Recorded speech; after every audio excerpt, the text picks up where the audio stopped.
So, hi, my dear students. I am Dr. Asim, and I'm assistant professor in Department of ENT. So, I will be dealing with a very important topic, which is chronic suppurative otitis media. It is also known as chronic otitis media. Now, what is the difference between these two? One says it is a suppurative otitis media, and the other says it is a chronic otitis media. Okay, so the difference is nothing. Suppurative means pus. If pus is present, it may be called as suppurative otitis media, or if pus is absent, it may be called as chronic otitis media. So that suppurative part has been changed now in new recent trends. So it can be called in both ways, CSOM or COM. So today we'll be dealing with a very important aspect of it, which is mucosal type of COM or CSOM. Now, what do you mean by mucosal? See, you have a middle layer mucosa. What happens in this? See, what happens in this? You have a middle layer mucosa. This is your external auditory canal, and this is your tympanic membrane, and this is your middle ear cavity, which is connected to the eustachian tube. Okay, and that eustachian tube is connected to the nasopharynx. So, this is the middle ear. The mucosa present in the middle ear can get inflamed and lead to mucosal type of safe CSOM. Safe CSOM. Now, what do you mean by safe? See, it is called as safe because there is only perforation, and through that perforation, ear discharge is present. Okay, and that can lead to hearing loss, or sometimes that hearing loss can be associated with mucopurulent discharge. Okay, but there won't be much complications such as any occasional palsy or vertigo, that won't be present. Only ear discharge, and it will be associated with hearing loss. Now, what is the definition of mucosal type of chronic otitis media or chronic suppurative otitis media? Here it says it is a chronic inflammation. Chronic inflammation of what? Middle ear mucosa. मतलब इस mucosa का ये chronic inflammation हुआ है. Chronic क्यों हुआ है? Because ये 12 हफ्तों से ज्यादा से प्रेजेंट है, ये सिम्टम्स, ये प्रॉब्लम, ये disease. So that is why it is known as chronic suppurative otitis media. And pus can be there or cannot be there. अगर है तो भी ठीक है, नहीं है तो भी ठीक है. बट ये क्रॉनिक ओटाइटिस मीडिया और chronic superlative otitis media same entity है. तो ये डेफिनेशन है इसका. और ये अगर लॉन्ग स्टैंडिंग हो, मतलब काफी समय से अगर ये प्रेजेंट हो, तो what happens in this condition? अगर ये काफी समय से आपका प्रेजेंट हो, ठीक है, तो ये या तो थोड़े पार्ट को इन्वॉल्व करेगा या पूरे पार्ट को इन्वॉल्व करेगा. जो मिडिल ईयर पार्ट है आपका, अगर ये आपका मिडिल ईयर है, तो या तो ये कुछ पार्ट को इन्वॉल्व करिए या पूरे को इन्वॉल्व करिए. और ये क्या करेगा? ईयर डिस्चार्ज या परमानेंट परफोरेशन कॉज कर सकता है. ठीक है. सो नेक्स्ट अगर हम आपको देखें तो इसमें क्या है? Permanent perforation. ये कैच पॉइंट है. What is permanent perforation? See when the edges cover the squamous epithelium and does not heal spontaneously. मतलब इसका मतलब क्या हुआ? जो आपका एक्सटर्नल ऑडिटरी कैनाल है, वहां पे क्या है? स्क्वैमस एपिथेलियम प्रेजेंट रहता है. और जो आपका मिडिल ईयर है, उसमें सिनुएटेड क्यूबॉइडल कोलमनार, ये सारी चीजें रहती है. तो अगर यहाँ का एपिथेलियम अंदर चला जाए तो ये कैसे जाएगा? Through the tympanic membrane. और ये टिम्पैनिक मेम्ब्रेन से कैसे जाएगा? जब ये परफोरेशन होगा इसके थ्रू. तो ये इसके थ्रू जाने के लिए इसको एजेस से पास होना होगा. जब ये एपिथेलियम स्क्वैमस इसके एजेस से पास होके अंदर जाएगा, तो ये इसके एपिथेलियम को क्या करेगा? हील होने से रोक देगा. ठीक है. That is why it is known as a permanent perforation. Okay, so this COM or whatever you call it as, it is of two types. Now what is it? It is a tubotympanic disease or an etiquantral disease. Now tubotympanic disease also known as safe type of CSOM. Safe क्यों? मैंने पहले बताया कि ये सिर्फ mucosal inflammation करता है, mucosa को अफेक्ट करता है. इसके वजह से क्या होता है? वहाँ पर हियरिंग लॉस होगा, वहाँ पर पेशेंट को ईयर डिस्चार्ज होगा. तो दी perforation, it can be a small perforation, a medium size perforation or a large size perforation. Whereas etiquantral disease में क्या होता है? It is an unsafe type of CSI. हम unsafe क्यों बोल रहे हैं? Because इसके पास प्रॉपर्टीज हैं बोन इरोड करने की, और जब ये बोन इरोड करेगा तो ये आपके कान के रास्ते से होते हुए ब्रेन में जा सकता है, नीचे हड्डी को ब्रेक करेगा तो ये नर्व्स वगैरह में जा सकता है, पेशेंट का पैरालिसिस हो सकता है, वर्टिगो हो सकता है पेशेंट को. तो बहुत सारी एंटिटी है जो अनसेफ टाइप में आती है. तो ये जो अनसेफ टाइप ऑफ CSO में एटिक्वाइंटल डिजीज है, ये हम नेक्स्ट क्लास में डील करेंगे. बट इस क्लास में हम डील करेंगे with the tubotympanic type of disease. Now what is tubotympanic? See tubotympanic में क्या है? जो मैंने पहले ही बताया आपका एक्सटर्नल ऑडिटरी कैनाल है, मिडिल ईयर कैविटी है, और ये कैविटी ट्यूब से जुड़ी हुई है जिसको हम बोलते हैं यूस्टेशियन ट्यूब, है ना, इस ट्यूब से जुड़ी हुई है। तो जब भी इस ट्यूब का डिसफंक्शन होना चालू हो जाएगा तो ये क्या करेगा, नेगेटिव प्रेशर क्रिएट करेगा और दिक्कत करेगा कहाँ पर, मिडिल ईयर में। वैसे अगर इसके परफोरेशन में, पर्दे में कोई छेद होगा तो इन्फेक्शन यहाँ से भी आ सकता है, इसमें कोई प्रॉब्लम है तो इन्फेक्शन यहाँ से भी ट्रैवल करके मिडिल ईयर में आ सकता है। ये क्या करेगा, म्यूकोजल इन्फ्लेमेशन कॉज करेगा, ठीक है। तो that is what is known as tubo resistant tube and tympanic is middle ear cavity, so it is tubo-tympanic type of disease which is also known as CFCS1. So let's move further. Now what happened in this, मैंने पहले बताया villain कौन है, villain है ईस्टेशियन tube. Villain कौन है, ईस्टेशियन tube, ठीक है। तो जब भी ईस्टेशियन ट्यूब का डिसफंक्शन होगा ये प्रॉब्लम्स आ सकती है। अब ईस्टेशियन ट्यूब का डिसफंक्शन बहुत सारी एंटिटीज हो सकती है। मैंने बताया कि ये अगर आपका नेसोफैरिंक्स है, नेसोफैरिंक्स नाक के पीछे का पार्ट है और आपका फैरिंक्स 3 पार्ट में डिवाइड होता है, नेसोफैरिंक्स, ओरोफैरिंक्स and hypopharynx. ओरोफैरिंक्स opens into the oral cavity, nasopharynx opens into the nasal structures like choana, ठीक है। तो अगर यहाँ से आपका ट्यूब, ईस्टेशियन ट्यूब कनेक्टेड है जो ईयर में जा रहा है in the middle ear cavity, अगर इसका डिसफंक्शन होगा तो कैसे होगा, यहाँ पे नॉर्मली एडिनॉइड्स प्रेजेंट होते हैं जो रिग्रेस कर जाते हैं, ठीक है। अगर ये बैठ जाएंगे और हाइपरट्रोफी होंगे तो इसको ब्लॉक कर सकते हैं। या यहाँ पर कुछ भी डिजीज है, जैसे अगर आप नाक के प्रॉब्लम से लीजिए, सेप्टल डिविएशन है या साइनोसाइटिस है पेशेंट को, उसके थ्रू इन्फेक्शन बार बार it acts as a source of infection, एक फोकस है वो, वहाँ पे आपका फोकाई जो इन्फेक्शन का वो प्रेजेंट होता है, that could travel through this tube to the middle ear cavity और इसको पूरा इन्फ्लेमेशन कर सकता है ये। सो patient will present with intermittent mucopurulent discharge, non-foul smelling, which will be moderate to profuse, है ना, blood stain नहीं होगा, central perforation and aggravates with upper respiratory tract infection। अगर आपको सर्दी जुकाम बुखार हो रहा है which is infective in origin, so that infection can travel from the nasal cavity or from the oral cavity का pharyngeal part से होते हुए that infection can travel to the ET tube and can go into the middle ear cavity, okay. So now इसमें एक important concept आपको ये समझना है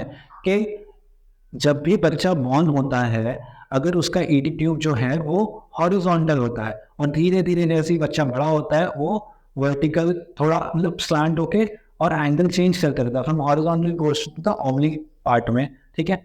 सो बच्चे की कंडीशन में सीरियस ओटाइटिस मीडिया जिसको हम ब्लू ईयर बोलते हैं वो हो सकता है। If not treated properly it can go into the acute otitis media and if that is not treated properly it can go into chronic otitis media, जिसके बारे में हम बात कर रहे हैं, ठीक है।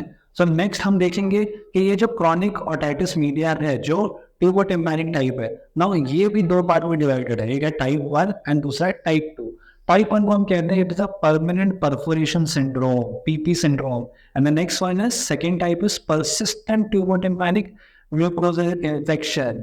नाम से ही आपको समझ में आ रहा है कि जो टाइप 1 है वो परमानेंट परफोरेशन, वो कैसे हो गया, मैंने बताया आपको कि जो परफोरेशन जो आपका एक्सटर्नल ऑडिटरी कैनाल है अगर उसके थ्रू एक मेम्ब्रेन में छेद हो गया है और ये पूरा मिडिल ईयर कैविटी है तो यहाँ पर आपका स्क्वामस एपिथेलियम है जो एक्सटर्नल ऑडिटरी कैनाल है और मिडिल ईयर में आपका कोलमनार की बॉडी ये सारे प्रेजेंट है।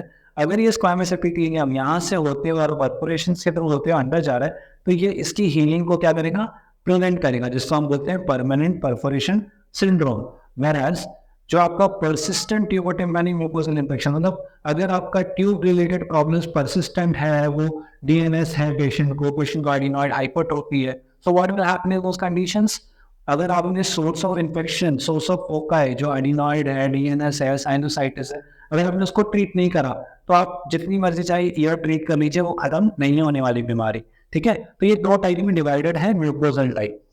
अब फर्स्ट वाला हम लेंगे permanent perforation syndrome.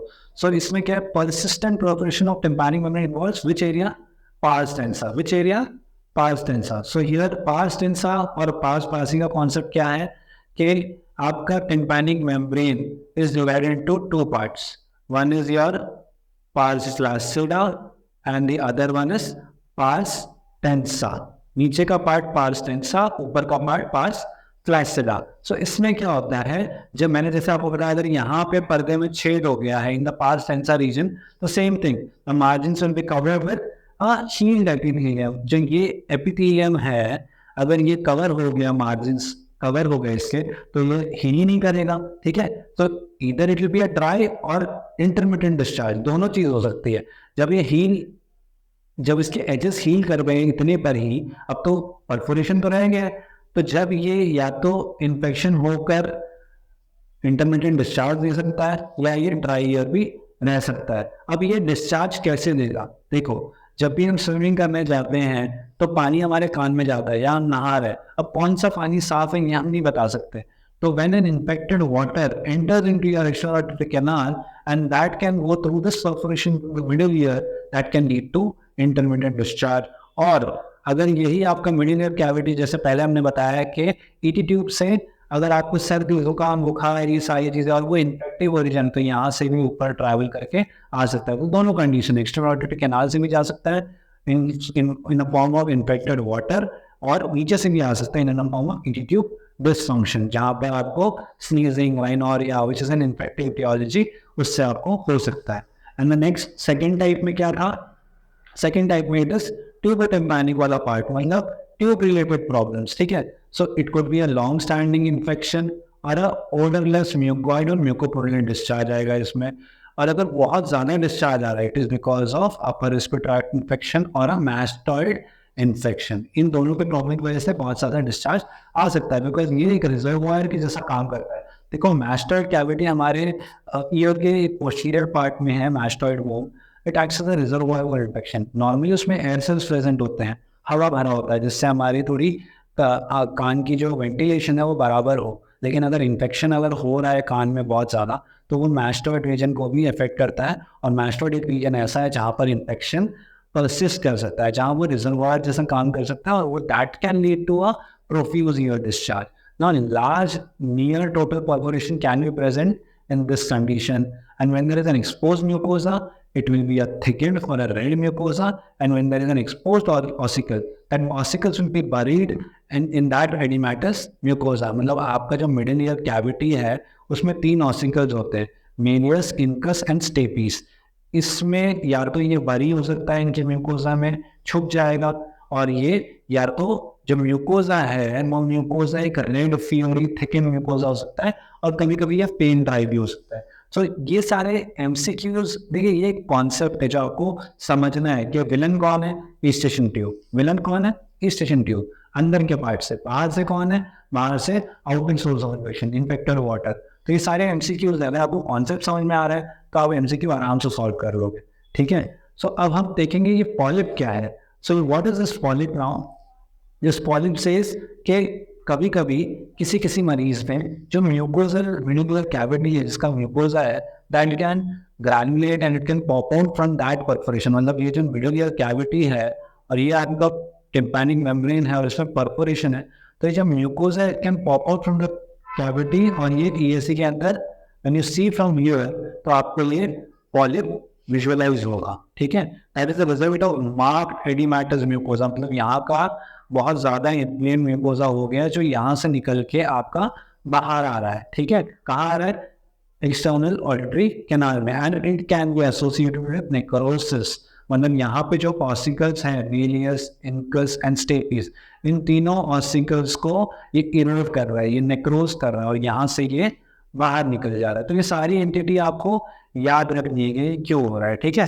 So next अगर हम देखते हैं तो फिर एक नया क्लासिफिकेशन है। ये नया क्लासिफिकेशन क्या कह रहा है कि जो पहले हम ट्यूबोटिम्पैनिक और एटिकोएंट्रल की जो हम बात कर रहे थे, that tubotympanic is a safe CSOM, atticoantral is an unsafe CSOM. अब उसने न्यूअर क्लासिफिकेशन कर दिया कि इट इज एन इनएक्टिव और an active type. Now what is inactive type. Inactive कहता है कि उसमें कोई डिस्चार्ज नहीं है, वो ड्राई ईयर है, ठीक है। एक्टिव क्या कहता है कि वहां पर ड्राइनेस नहीं है, वहां पे ईयर डिस्चार्ज हो रहा है, मतलब पस रिलीज हो रहा है। तो वही चीजें हैं। तो अगर हम देखेंगे तो ये dry middle ear mucosa which is uninflamed, uninfected, but there is a perforation. Perforation है पर मिडिल ईयर म्यूकोसा भी अच्छा है और इन्फ्लेमेशन भी नहीं है। बट एक्टिव में क्या होगा, म्यूकोसा इन्फ्लेम्ड है, इन्फेक्टेड भी है और डिजीज भी एक्टिव है। मतलब डिस्चार्ज यहाँ प्रेजेंट है, डिस्चार्ज यहाँ प्रेजेंट नहीं है। तो इनएक्टिव हम क्यों बोलते हैं? बिकॉज डिस्चार्ज प्रेजेंट नहीं है। एक्टिव क्यों बोल रहे हैं? बिकॉज डिस्चार्ज प्रेजेंट है। ठीक है, तो ये न्यूअर क्लासिफिकेशन। नाउ पैथोजेनेसिस क्या है इसका? बैक्टीरिया, व्हेनेवर अ बैक्टीरिया, ये बैक्टीरिया आया कहाँ से? मैंने पहले ही बताया कि बैक्टीरिया कहाँ से आया। जब भी आपको अपर रेस्पिरेटरी ट्रैक्ट इन्फेक्शन हो, तो सर्दी जुकाम जो नॉर्मली होता है, तो सोर्स ऑफ इन्फेक्शन क्या है? ये सारी चीज़ें। तो ये क्या करती है, आपके एडिनॉइड्स जहाँ नेसोफेरेंजियल एरिया है वहाँ पे लॉज होती है, वो पोकाई बन जाता है, या साइनोसाइटिस ले लीजिए, वह बीएनएस है, सारी चीज़ें। तो पोकाई इन्फेक्शन वहाँ परसिस्ट करता है and it adheres with the nasopharyngeal mucosa and enters into the ET tube, because ET tube dysfunction हो चुका है, वहाँ से वो जाकर मल्टीप्लाई करता है और मिडिल ईयर एनवायरनमेंट में जाके फैल जाता है and that leads to inflammation of middle ear mucosa. मतलब सिंपल सा कॉन्सेप्ट है, आपको इन्फेक्शन हुआ, वहाँ से इन्फेक्शन लॉज हुआ, एडिनॉइड या कोई भी sinusitis in the nasopharyngeal area, यहाँ से इसने ट्यूब को ब्लॉक करा, ट्यूब का डिसफंक्शन हो गया और डिसफंक्शन होते ही ट्रैवल करके ये मिडिल ईयर कैविटी में गया और यहाँ के सारे म्यूकोसा को इन्फ्लेम्ड कर दिया और ये इन्फ्लेमेशन से डिस्चार्ज बनना चालू है, बिकॉज यहाँ पे गॉबलेट सेल्स वगैरह होती हैं and that can lead to infection. मैंने पहले आपको बताना भूल गया था एक चीज़ के, जो आपका ईटी ट्यूब डिसफंक्शन है वो ईयर के 3 भाग में रहता है। ऊपर वाला भाग एपी, मीजो एंड हाइपोटिम्पैनम। तो जो आपका ET tube dysfunction same time पे ट्यूबोटिम्पैनिक है, that impacts this area which is your mesotympanum and hypotympanum, whereas epitympanum is affected in atticoantral type of disease. जो ऊपर का एपिटिम्पैनम है वो एटिक्वाइंटल टाइप ऑफ डिजीज में अफेक्ट होता है और जो मीजो और हाइपो है उसका एंट्रो इंफीरियर पार्ट जहाँ से आपका ईटी ट्यूब निकलता है, that area is affected in certain type of disease, that is tubotympanic type of disease. ठीक है, नाउ नेक्स्ट। सो देखिए इसमें सारे कॉन्सेप्ट ओरिएंटेड एमसीक्यूज बनते हैं कि कौन सा बैक्टीरिया अफेक्ट करता है। तो आपको पता है कि बहुत सारे bacteria, but saprophytic bacteria such as pseudomonas, proteus, staph aureus, streptococcus, ये सारे ऑर्गेनिज्म ये कॉज कर सकते हैं COM। ठीक है, और डिस्चार्ज कॉज सकते। तो बैक्टीरिया जो हमने पढ़ा है कि जो ट्रैवल कर रहा है in the middle ear, that can, वो क्या करेगा, that can bind to the cell surface receptors और यहाँ पे वो चिपक जाएगा, एडहर कर जाएगा and I told you earlier adenoid acts as a bed for the bacteria, and when there is a rapid change in pressure or there is obstruction of the ET tube, that will lead to a problem in the middle ear cavity। ठीक है, सो organisms जैसे हमने previously describe किया है कि both anaerobic and aerobic organism ये सारे cause करते हैं। ठीक है, तो इसमें एरोबिक एनारोबिक दोनों का सेम कॉज है, सेम प्रॉब्लम है। इसमें सबसे ऊपर आता है सुडोमोनास, बिकॉज ये बायोफिल्म वाले प्रॉब्लम्स यहाँ पे अराइज हो जाती हैं, ये जल्दी ठीक भी नहीं होता है। Then staph aureus, epidermidis, proteus, klebsiella, E coli. इसमें सुडोमोनास आपके सबसे ज़्यादा इंपॉर्टेंट हो जाता है, स्टाफ हो जाता है, प्रोटियस हो जाता है, बाकी सारे थोड़े बहुत कॉज करते हैं। ठीक है, बट एमसीक्यू में सुडोमोनास को सबसे ज़्यादा ऊपर रखना है। Now symptoms. Now what is the symptoms of an mucosal type of COM? इसमें क्या होता है? Symptom is ear discharge. I have told you earlier. ठीक है, ear discharge, hearing loss, and especially fever in children. अगर children है, अगर बच्चा है, तो उसमें fever will be one of the symptom. बाकी ear discharge and hearing loss, ये दो चीज़ तो प्रेजेंट रहेंगे ही रहेंगे। ये कॉन्सेप्ट आपको समझना इंपॉर्टेंट है। दैट परफोरेशन है, ईयर डिस्चार्ज है या नहीं है, वो ज़्यादा इंपॉर्टेंट नहीं है, क्योंकि वो ईयर डिस्चार्जिंग डिवाइड करता है into inactive and active disease. अगर इनएक्टिव है मतलब बस नहीं है, एक्टिव है मतलब बस ईयर डिस्चार्ज है। और अगर ये ऑसिकल्स को नेक्रोज कर रहा है तो मेम्ब्रेन में परफोरेशन भी है, ऑसिकल्स भी नेक्रोज हैं, तो जाहिर सी बात है हियरिंग लॉस ज़रूर होगा। और हियरिंग लॉस कौन सा होगा? Conductive type of hearing loss, क्योंकि एयर कंडक्शन और बोन कंडक्शन में डिफरेंस आ रहा है। साउंड कंडक्ट नहीं हो पा रहा है from the outer environment to the inner ear, because पर्दे में छेद है और ऑसिकल्स नेक्रोज्ड है। ठीक है, सो नेक्स्ट अगर हम देखेंगे तो डिग्री ऑफ हियरिंग लॉस, यही हियरिंग लॉस किन किन डिग्री में अफेक्ट करता है, मतलब किन किन चीज़ों पे ये परसिस्ट करता है। एक तो साइज, अगर साइज छोटा है तो degree of hearing loss different होगा, साइज बड़ा होगा degree of hearing loss different होगा। Position of the perforation, Is it in the central part or a marginal part? That also. Then fixation of the drum or the ossicles. If it is not moving freely, then again degree of hearing loss will change. And ossicular disruption, अगर तीनों bones medius इनका status में continuity नहीं है तो ये दिक्कत कर सकता है. And status of the inner year. Now inner ear का स्टेटस कैसा है?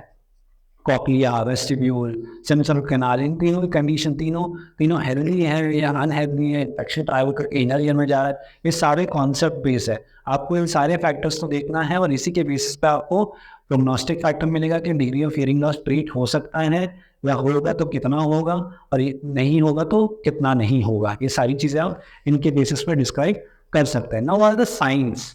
What signs means what the patient sees, what the doctor sees, and symptoms is what the patient tells to the doctor. तो sign मतलब क्या? हम जो देख पा रहे हैं, डॉक्टर क्या देख पा रहा है. तो वो क्या देखेगा? ईयर डिस्चार्ज है विच इज म्यूकोपुरुलेंट, इंटरमिटेंट मतलब रुक रुक के आ रहा है, non foul smelling, non blood stain. Whereas inactive में मैंने बताया ईयर डिस्चार्ज नहीं होगा, ईयर डिस्चार्ज नहीं होगा. और सेंट्रल परफोरेशन होगा तो आपको उसका साइज, मार्जिन एंड एजेस सारी चीज़ें देखनी है आपको. ठीक है. अगर लार्ज परफोरेशन है तो आपको एक चीज़ देखना है कि वो लार्ज परफोरेशन पे क्या आपको प्रोमोटरी दिख रहा है, ओवल विंडो दिख रहा है, राउंड विंडो दिख रहा है, ईजीटी ऑफ ऑरिफाइस दिख रहा है, या ऑसिकुलर चेन दिख रहा है, या स्टोपिनियस का टेंडन वेनिकुलर म्यूकोसा. बिकॉज ये सारी चीज़ें आपको लार्ज परफोरेशन के थ्रू दिख सकती है. ठीक है. तो अगर ये दिख रहा है इसके बेसिस पे भी आप ट्रीटमेंट डिसाइड कर सकते हैं कि आपको कितना कवरेज करना है, कितना ग्राफ लगाना है. ठीक है. Next, now what are test? आप कौन से टेस्ट करेंगे जिससे पेशेंट का आप एग्जामिन कर पाए? तो one is Rinne's. Rinne's is negative. Rinne's is what? Negative मतलब क्या? Bone conduction is better than air conduction because यहाँ कंडक्टिव हियरिंग लॉस है. Weber's is lateralised to the disease ear. Disease ear मतलब क्या? अगर मेरा राइट ईयर प्रॉब्लम है, अगर राइट ईयर में मेरे chronic suppurative otitis media mucosal type है, मतलब पर्दे में छेद है और ईयर डिस्चार्ज है, तो अगर मैंने ट्यूनिंग बॉक्स स्ट्राइक करके अपने सर पे रखा तो मुझे इक्वली दोनों कान में नॉर्मली सुनाई देना चाहिए. लेकिन अगर मुझे दोनों में ना सुनाई देकर मेरा अगर आवाज़ डायरेक्टली डिजीज ईयर में जा रहा है, मुझे ट्यूनिंग बॉक्स को सेंटर में लगाया था वेल्टेक्स पे या फोरहेड पे या टीथ पे, और अगर मुझे lateralized to the right ear ही हो रहा है then it is conductive type of deafness.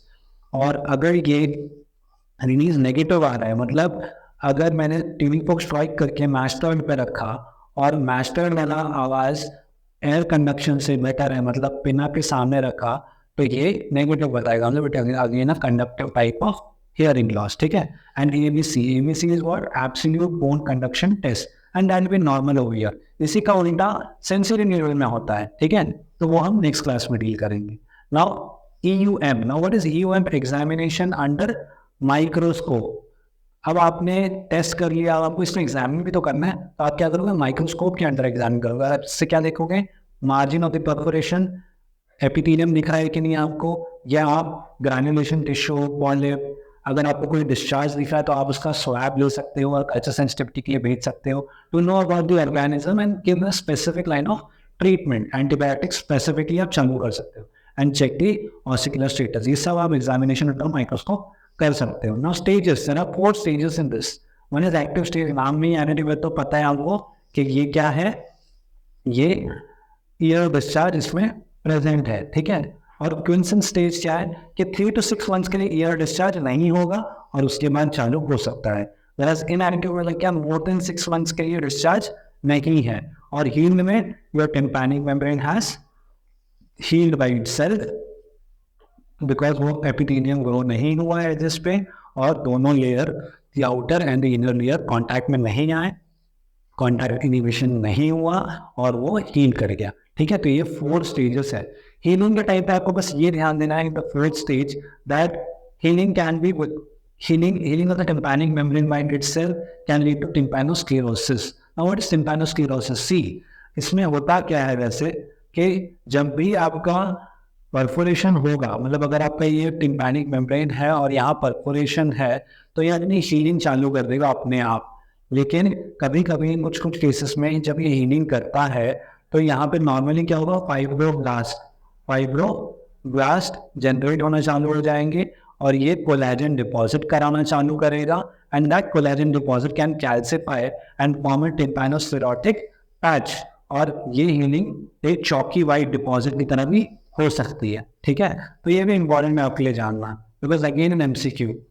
फिर दो स्टेजेस जो आपने डिस्क्राइब करे हैं, एक है क्विंसन स्टेज और एक है आपका इनएक्टिव स्टेज। इन दोनों में डिफरेंस क्या है? बेसिकली डिफरेंस ये है कि आपको इसमें ये देखना है कि अगर ईयर डिस्चार्ज 3 to 6 मंथ्स के लिए बंद हो गया और 6 मंथ्स के बाद चालू हो रहा है तो इसको इस स्टेज में डालेंगे। वैराज इनएक्टिव में क्या है कि 6 महीने से ईयर डिस्चार्ज हुआ ही नहीं है। सो जब वापस अगर चालू हो रहा है ईयर डिस्चार्ज तो इसमें सेकेंडरी इन्फेक्शन के चांसेस भी ज़्यादा हैं, और इसमें अगर बंद हो गए हैं तो लेस चांस है। और ग्राफ्ट, जाहिर सी बात है कि अगर इन्फेक्शन फिर से हो जाएगा तो यहाँ पर ग्राफ्ट का अपटेक लेस है और यहाँ पे ग्राफ्ट का अपटेक बेटर होगा। ठीक है, तो ये डिफरेंस जानना बहुत ज़रूरी है। क्विंसन स्टेज में क्या हो रहा है और इनएक्टिव। क्विंसन में 3 महीने के पहले डिस्चार्ज था, फिर 3 महीने के लिए बंद हो गया और फिर डिस्चार्ज वापस आ गया। ठीक है, this is important. Now what's the sequel? आगे क्या हो रहा है? ये सारी डिफिकल्टीज, ये सारे प्रॉब्लम्स तो आ गए, आगे what is happening? Now what happens, either it can go into the perforation syndrome, मतलब परफोरेशन परसिस्ट कर जाएगा, या मैंने जो आपको बताया टिम्पैनोस्क्लेरोसिस, जहाँ पर fibroblast collagen deposits can calcify and lead to a acellular hyaline deposits which can calcify and form a hard chalky white deposit and that can lead to again hearing loss, और it can resolve completely, पूरा अच्छा पर्दा बन जाए अपने आप, या ossicular necrosis. ये चारों पॉसिबिलिटी है। ये एक परफोरेशन अगर हील कर रहा है तो ये चारों स्टेजेस से हो सकता है, या तो टिम्पैनोस्क्लेरोसिस हो सकता है, या परफोरेशन परसिस्ट कर सकता है, या रेजोल्यूशन हो सकता है, या ऑसिकुलर नेक्रोसिस हो सकता है। ठीक है ना, how do investigate this case? तो अभी तक हमने ये देखा है कि इसका डेफिनेशन क्या है, इसके टाइप्स क्या हैं, टाइप्स के सब टाइप्स क्या हैं, न्यूरो क्लासिफिकेशंस क्या है, और इसमें हम क्या टेस्ट करते हैं, कैसे एग्जामिन करते हैं, वो सारी चीज़ें हमने अभी तक पढ़ी हैं। अब हम जानेंगे कि इसको हम इन्वेस्टिगेट कैसे करते हैं और ट्रीट कैसे करते हैं ना। इन्वेस्टिगेशन में हम ये देखेंगे कि प्योर टोन ऑडियोमेट्री, ना pure tone audiometry hearing loss जांचने के लिए होता है। तो जो हमने ट्यूनिंग पोक से करा, Rinne's, Weber's and absolute bone conduction, उसी को हम कंफर्म प्योर टोन ऑडियोमेट्री से करेंगे। तो यहाँ पे भी हमें कंडक्टिव हियरिंग लॉस मिलेगा। Whereas एक्सरे मैस्टॉइड आप दो यूज कर सकते हैं, Law's view which is lateral oblique view and Schuller's view. ये दोनों व्यू पे आप मैस्टॉइड का स्टेटस देख सकते हो कि मैस्टॉइड न्यूमैटिक है, डिप्लॉइक है। न्यूमैटिक मतलब हवा भरा है, डिप्लॉइक मतलब दोनों हो सकता है, न्यूमैटिक या डिप्लॉइक, मतलब न्यूमैटिक या स्क्लेरोटिक, मतलब हवा भी हो सकता है या हवा नहीं होगा, हमारी ऑस्टियाइटिस हो जाएगा वहाँ पे, स्क्लेरोटिक में ऑस्टियाइटिस हो जाता है। तो ये सारे फीचर्स हमें देखने होते हैं कि हमें मैस्टॉइड भी क्लीन करना है क्या, हमें ड्रिल करना है क्या, वो बोन निकालना है क्या, एयर सेल्स क्लियर करने हैं क्या, सारे एक्सरे से हम तुम नोट कर सकते हैं। जब हम एग्जामिनेशन अंडर माइक्रोस्कोप कर रहे हैं तो हम अगर डिस्चार्ज मिल रहा है तो हम क्या कर सकते हैं, we can take that sample and send for what, culture sensitivity, to give appropriate antibiotics to treat the disease and to rule out the foci of infection, source of infection. We can do nasal endoscopy or X-ray. X-ray what? PNS waters view, but nowadays X-ray has been outdated and CT scan people are preferring. because CT scan से आप temporal region भी देख सकते हो और आप पैरामेजल sinuses भी देख सकते हो। तो CT स्कैन से आप बहुत सारी चीज़ें रूल आउट कर सकते हो and give a good result. ठीक है, next how do you treat this? अब लास्ट पार्ट है कि हम इसको ट्रीट कैसे करते हैं। देखो ट्रीटमेंट ईजी है, पहले तो हमें जो ईयर डिस्चार्ज इसको क्लीन करना है। क्लीन कैसे करेंगे? सक्शन से एस्पिरेट करना है, which is an most popular method. Remove the ear discharge and give topical ear drop which is ciprofloxacin और ofloxacin drops, and you can also try systemic antibiotics for 10 days. Main is ciprofloxacin और ofloxacin ear drop। ठीक है, antibiotic topical ear drops आपको install करना है। And इसमें nasal decongestants, local and systematic can be used. In this, xylometazoline is one of the one of the topical nasal decongestants which can be used। ठीक है, इसमें आप 3 drops 3 times a day देंगे। Nasal topical steroid can be also used for twice a day for a month, and you can use antihistamine in an allergic condition। अगर allergy रहेगी तो जितना मर्जी चाहे आप ट्रीट कर दीजिए, आप ग्राफ्ट डाल दीजिए, आप ऑपरेट कर लीजिए, बट वो जब भी पेशेंट को सिम्टम मतलब कोई सोर्स ऑफ इन्फेक्शन या एलर्जी से छींकें आने चालू होगी तो वो वापस से दिक्कत करेगा।